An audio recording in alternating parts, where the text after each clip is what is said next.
Aujourd'hui, on va parler du Ballon d'Or. Aujourd'hui, on va parler de Ousmane Dembélé, le futur Ballon d'Or.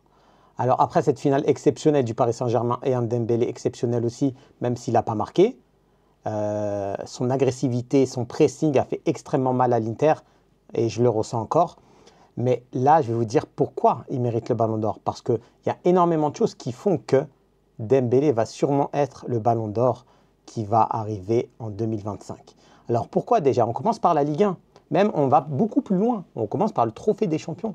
Il est élu homme du match. Ça, c'est on pose les bases. Ensuite, la Ligue 1. La Ligue 1, il la terrorise. Meilleur buteur, meilleur joueur dans l'équipe type de la Ligue 1. Il a reçu plusieurs trophées d'homme du match. Il a énormément contribué au PSG pour la victoire en Ligue 1. Coupe de France, pareil, il a contribué, il a ce titre aussi. Il a tous les titres en France, déjà pour commencer. Tu commences par ces bases-là.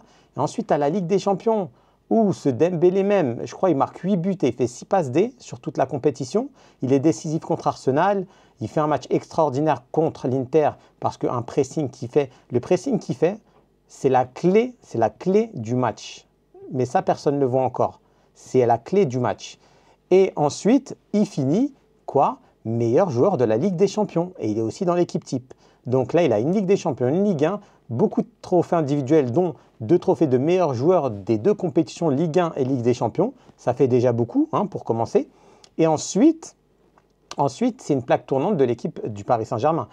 Parce qu'on va parler aussi de ses concurrents. Puisque s'il avait Messi ou Ronaldo en face, ça aurait été différent, on le sait très bien. Mais là, son concurrent direct, c'est Lamine Yamal. Joueur extraordinaire, talent brut, incroyable, magnifique, rien à dire. Mais malheureusement pour lui, la Ligue des Champions, ça va être très très important. Parce qu'en termes de stats, Yamal, il a beaucoup plus de passes décisives, mais il a beaucoup moins de buts. Donc ça va un peu s'équilibrer, on va dire. Mais en termes de titres individuels, ça va être compliqué, puisque Dembélé finit meilleur joueur de la Ligue des Champions, alors que Yamal est éliminé en demi-finale. Déjà, il y a ça qui pose problème. Ensuite, tu as les autres adversaires, mais les Salah, les Rafinha, même si Rafinha en Ligue des Champions, saison incroyable, hein. Dans les stats, il domine tout le monde.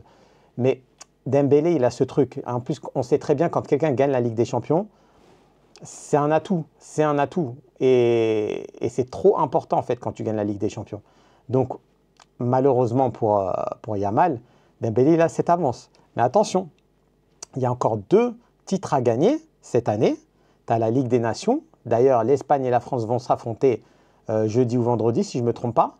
Donc ça peut jouer aussi un petit tournant. Ça peut faire un petit tournant sur Yamal. Mais malheureusement pour Yamal, il ne joue pas la Coupe du Monde des clubs avec le Barça, car le Barça n'est pas qualifié. Du coup, ça l'enlève de cette compétition, alors que Dembélé est encore en course dans cette compétition et va peut-être la gagner. Parce que s'il gagne la Coupe du Monde des clubs, c'est clôturé, c'est fini. Mais attention, il y a aussi un autre adversaire que Dembélé doit faire face, c'est Achraf Hakimi.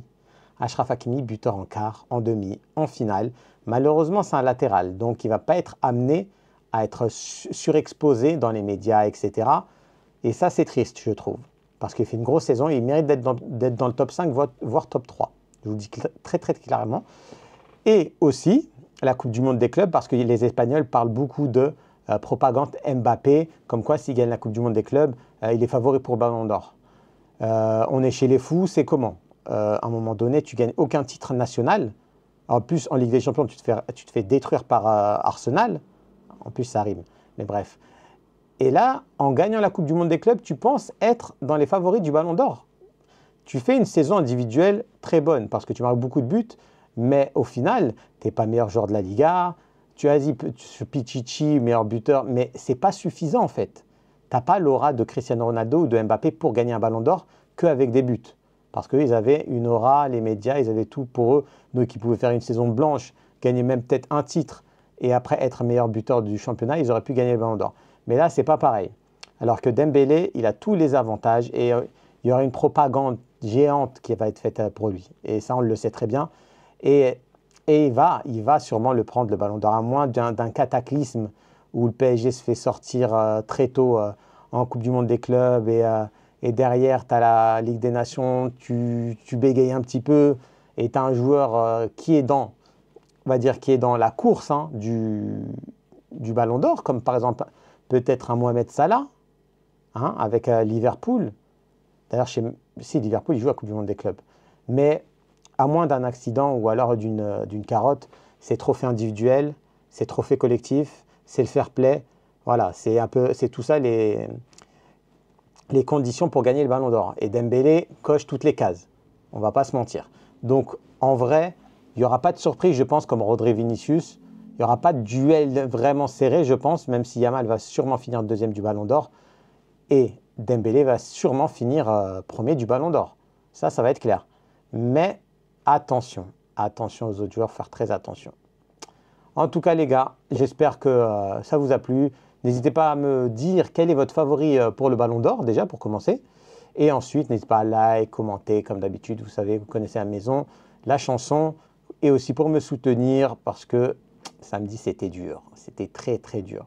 Sur ce, on se retrouve pour une prochaine vidéo qui va sûrement parler d'un influenceur qui a porté la poisse ou alors qui a porté bonheur à une équipe. À vous de deviner. Vous pouvez me le dire en commentaire.